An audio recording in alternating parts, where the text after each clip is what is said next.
Hey guys, what's up? It is Ripe again, back with more Revenge and Neighbors from Hell stories. In today's video, OP's crazy neighbor puts his own trash cans in OP's driveway and then accuses OP of theft. Let me tell you, this whole ordeal does not end well for the neighbor. Without any further ado, let's dive right into the stories. The first one is titled, "Neighbor blocked my driveway with their trash cans and now are charging me with theft for removing them." So, one day I came home from work to find that I couldn't get into my driveway. Two large garbage cans were blocking my driveway, and now I could tell right away that these cans were not mine and I had no idea how they got there. So I got out and moved them and then parked my car. I was tempted to just leave them next to my driveway in hopes that their owners would come and retrieve them. I knew that it was going to storm tomorrow though, and they would go flying, possibly into my car.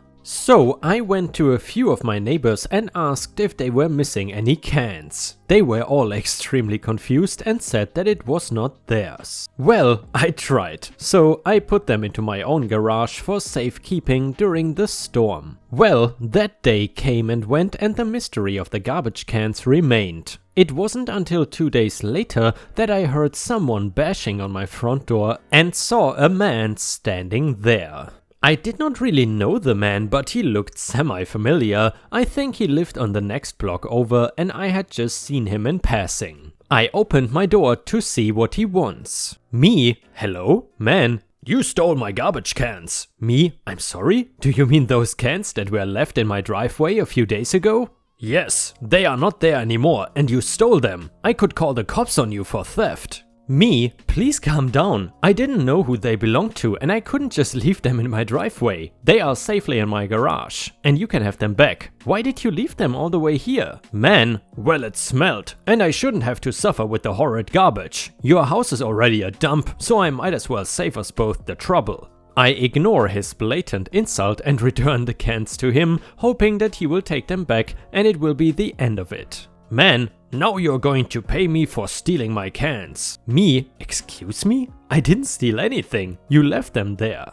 Man, you heard me. I expect you to give me $200 by next week or I'm going to call the police and tell them that you stole my trash cans. They will throw a thief like you in jail.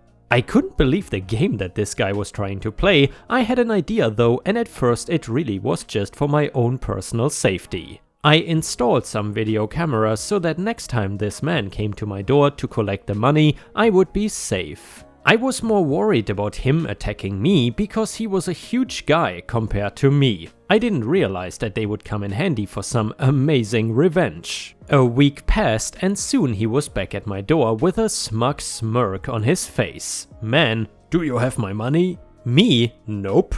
I told you that if you didn't give me back the money, I was going to call the cops and report you for theft. Me? I didn't steal them though. You not only left them in my driveway, but you came back and got them back from me. There is no reason you need $200 for new cans if you got your old ones right where you left it. Well, it would be your word against mine, and I can tell them how they were in your garage, and if you deny that, then you would be lying in court and go to jail. I wanted to try and call his bluff. Me? Well, I don't have the money right now. Man, I can give you another week, but now it will be $400.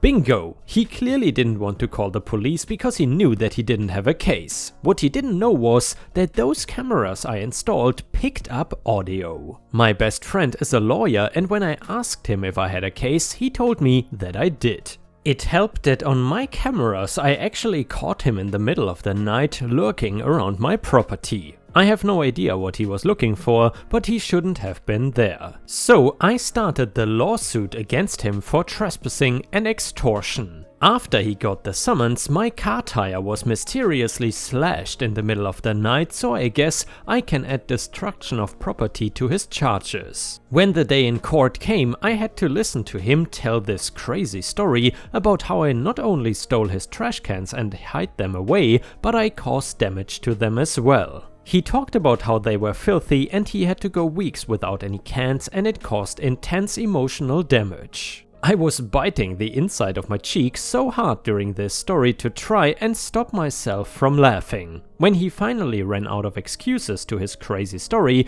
the judge wanted me to tell my account of the incident. I told her my side of the story, including how he tried to extort me, trespassed on my property, and slashed my tire. The judge was starting to say how this case is all he said versus he said because there was no evidence. That is when I pulled out the fact that I had camera footage of his second attempt at extortion, his trespassing, and him slashing my tire. The more that we watched the video, the whiter I could see his skin turning. He had no idea that I was going to destroy him like this, and the revenge was feeling so good. I listened calmly as the judge completely chewed him out for lying about his story and doing all those other things. One of my neighbors even showed up to court and told them that I was trying to find who those cans belonged to because they were abandoned in my driveway. It turns out that all of these charges were more serious than the slap on the wrist I thought they would be. I am sure that if he only did one of these things, he might only get a slap on the wrist. All of them, though, was getting him in serious trouble. The extortion alone was considered a serious crime, and it turns out that they were now going to deep dive into his finances and activities. I never found out if they found any other extortion against him, but I kind of hoped they did. This revenge was getting more and more sweet as the man was issued 200 hours of community service. The man that was complaining how above garbage he was would now be cleaning it up on the side of the freeway. I was also given a restraining order, so if the man came anywhere near me or my property again, he would be arrested. Finally, he was given 60 days of house arrest where he would be confined to his home. When they tied the ankle monitor around him, I couldn't hold my smile back any longer. He learned that day that even though I am much smaller than he was, to not mess with me. I can and did get my revenge over him, and I would do it again in a heartbeat. And I have to say, guys, that was an absolutely fantastic Neighbors from Hell story. And it seems like that trash cans in particular seem to be a hot topic when it comes to conflicts between neighbors. Have you ever had any neighbor disputes in regards to trash cans? Please let us know in the comments, and while you're at it, I would really appreciate it if you could also like the video. Thank you so much in advance, your support is very much appreciated and helps the channel tremendously. The next one is titled, "Insult me and rip me off? It will cost you in the long run." A couple of decades ago, in the mid-80s, I occasionally needed to get bodywork done on my car, since a kid in the lane to my right tried to turn left without looking and took it into a large and supposedly well-regarded body shop for repairs. In hindsight, I should have known it wouldn't turn out well when they refused to give me a quote without seeing my insurance estimate first. To keep this short, suffice to say that they screwed it up. I got charged for undercoating that wasn't applied, got cheap non-OEM replacement parts, ignored instructions to replace the fender, was okayed by the insurance company, and slathered a couple of pounds of Bondo on it instead, doing a miserable job of matching the contours and a myriad other screw-ups. Within a week of getting the car back from them, I had returned with a long list of problems, quality complaints and omissions. The general manager, found later he was the owner's nephew and had a reputation for being an a-hole, basically blew me off with a combination of indifference and rudeness. As to the quality complaints, he said, "Look, this car is not worth putting Cadillac level work into it. You want it done better, you will have to pay us more money." I then did what most pissed off customers do, I badmouthed the company to anyone who would listen. Anytime I saw any car in need of bodywork, I would warn the owner against this body shop, making my case by showing them the poor work done on my car. I continued doing this for at least 4 years, until I finally sold the car. The real revenge part was that about every 4 to 6 months I would call the shop and ask to speak to the GM, and when I got him on the phone, I would identify myself as a PO'd former customer and tell him that I had saved a dozen or so people from his company's shoddy work, and I had probably cost his shop about $10,000 or thereabouts. The first 2 calls he blew off. By the 4th call he was getting worried and wanted my name and for me to come in so that we could come to an agreement and get you satisfied. I told him he had already blown his one chance to make good by insulting me when I came back to get them to do the job right. As to my name, I told him he could easily find it by going over his list of customers who had come back with complaints about the work they had done. I continued the calls even after I had sold the car for about 6 years or so. Towards the end of that time, I would point out to him that his attitude had potentially cost his company over $100,000 worth of work. On my last call, I actually got the owner, the nephew was on vacation, and spent a good 15 minutes on the phone with him, explaining why I had made it a 6-year mission to cost them as much business as I possibly could, and that his jerk of a GM had blown any chance of ever getting me to quit bad-mouthing them. I later heard from friends at a wrecking yard in the same town that the body shop had a new GM.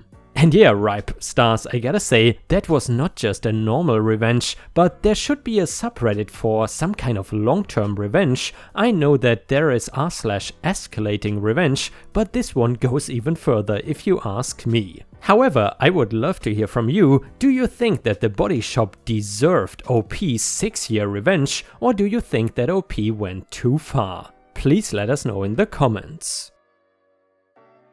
The next one is titled, "Don't do unauthorized surgeries on your patients and don't treat your employees like crap. It will cost you." My mom has been a nurse for almost a decade now. 8 of those years she worked at the same hospital on one of the most busy floors to work on, until she finally had enough of the piss-poor management. Before she left though, she exacted an amazing feat of revenge that got the hospital into a lot of trouble. As I said, Mom worked on what was probably the busiest floor in the whole hospital. This particular floor is severely understaffed and many times there were only 3 or 4 nurses working, each one having to care for 10 or 11 patients each, and sometimes even more. Lots of times it would be pretty much impossible to get everything done in a 12-hour shift when you have to pass meds, tend to, and chart for that many patients. My mom is a great nurse. She is extremely smart, a hard worker, and she really does love her job. Usually she would be the first nurse to get done with all of her work and then help other nurses with their workload so everyone could leave on time. Her co-workers there loved her like no one's business.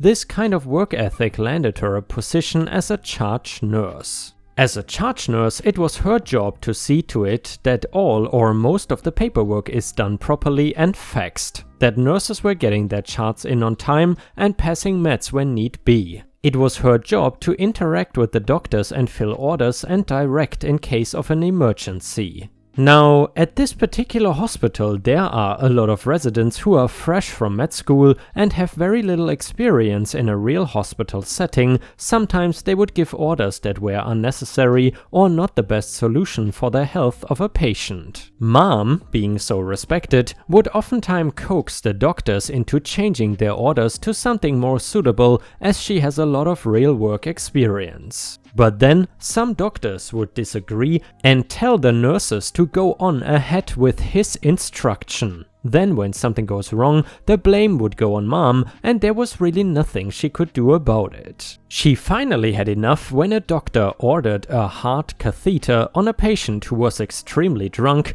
and in no state of mind to make decisions for himself. My mom tried everything to get the doctor to not go through with it because the man really did not need to have a heart catheter at all. This doctor was all the time ordering ridiculous treatments for patients because that is how he makes his money. He convinces this drunk man to sign the surgery papers and sends him to OR, where he was basically receiving an unauthorized surgery, seeing as his decision-making was impaired. After that, my mom decided to start applying for jobs at other hospitals because she couldn't stand to see any more patients being abused and mistreated by the place that is supposed to have their health in best interest. When she finally landed another RN position, she gave her notice and work to the end of her term. After she received her last check, they tried to tell her that she was overpaid and she would have to pay back some of the money. Obviously she didn't do that and was appalled at the way they were treating her after 8+ years of loyalty to this hospital. So she started plotting her revenge. Before quitting, she contacted JCAHO, the Joint Commission on Accreditation of Healthcare Organizations, and told them about the unauthorized surgery. This is a big no-no. It is something that can make a hospital lose their accreditation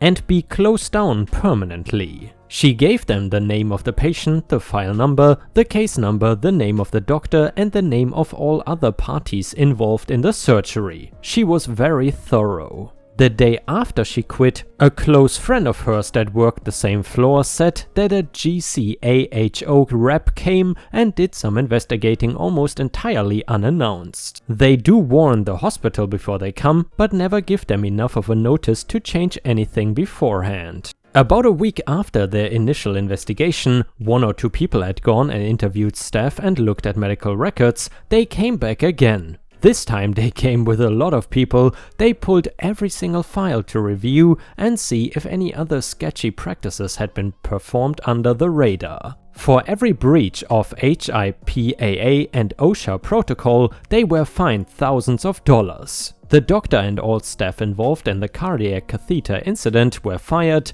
and the doctor lost his license and can never get it back. They threatened to close the hospital if the fines were not paid, which added up to hundreds of thousands of dollars. Of course, the family of the man who found out about the surgery sued the hospital. Spoiler, he won and had to pay him off too. To this day, JCAHO visits the hospital frequently to make sure no more unethical practices happen again. Don't treat your nurses like crap and don't treat your patients like crap, or it will come back and bite you in the butt. And ripe stars in other stories we often say never mess with a farmer, but in this case I would also add never mess with a nurse. If you would like to see more revenge stories from nurses, then please let me know in the comments, because I'm sure I can find a few more interesting stories. And the next one is titled, "Would I be the a-hole for sending neighbor a cease and desist letter?"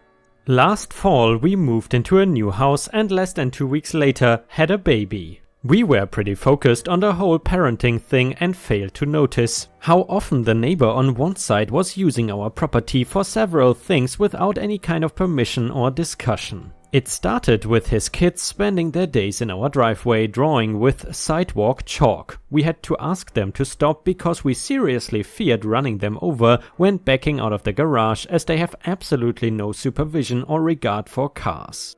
They stopped drawing and started using our garage door as a bumper stop while riding their scooters and bikes. They physically bashed into the garage door and dented it. I asked them to stop. After a dozen or so instances, they finally stopped.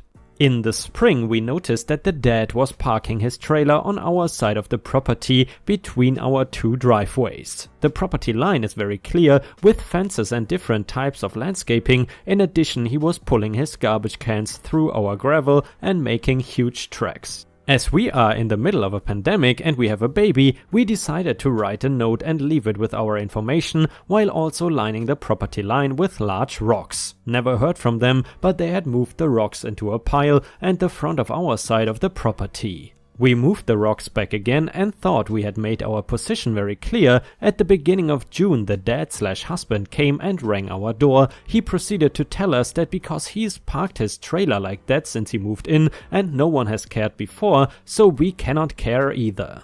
At no point did he ask if he could park on our side or use our property. He said, "It's never been a problem and I should be able to do it." We politely said we did not give him permission to do so and explained that we intended to landscape the area and his trailer and use of our property would ruin the landscaping we had planned. The entire conversation was difficult because he spoke over me the entire time and talked to me like a child. At the end of the confrontation, he said we were rude neighbors and stormed off. Since then, he parks further over, moves our landscaping rocks constantly, and aggressively moves his garbage cans through the gravel, leaving marks like he was zigzagging back and forth. This weekend I started taking photos as proof of his parking and the way he is ruining our gravel with his garbage cans. He came out and glared at me. I, very nicely again, asked him to stop. He replied, "Why?" And when I said it's because it is my property and we have asked him not to, he replied, "Whatever," and walked away. Now we come to today. I am done. I am so frustrated that this guy feels like he's entitled to unquestioned use of property that is not his. And a user in the comments said, "Not the a-hole, sounds like you have exhausted your options up until this point, but what will the cease and desist letter accomplish? Will you have it notarized and mail it with the signature required to prove he received it? What will the consequence be if he persists? Aside from pictures, you should put up a camera. If he causes any real damage, then you're going to want it on film of him doing it. Can you put in a more permanent solution like cemented in posts instead of the rocks? Short of them moving, I'm not sure you will ever be at peace as long as they are your neighbors." Truly a neighbor from hell, guys, and thankfully there is an update to this story which we will read now. Update to the neighbor cease and desist letter story. It is a very happy update. I drafted the letter with some legal assistance. Prior to sending it, I wanted to ensure I had proper cameras in the event he decided to make things worse. When I installed the camera, the neighbor must have realized why it was installed because they stopped doing all the annoying stuff. Then, about a month later, they listed their house for sale, they have moved out and we don't have to deal with their entitled a-hole attitude anymore. I appreciate all the assistance and support, as I was really unsure if I was going in the right direction. Edit, I want to clarify, I don't believe that the neighbor moved because of anything I did or asked him to stop doing. I think he had been planning to move for some time and was just an absolute dick of a person. They didn't move because of me, and even if they did, they sold the house for 200k more than they bought it 3 years ago, so he's not some victim. I do appreciate all the kind words. I am also bummed that so many people have bad neighbors as well.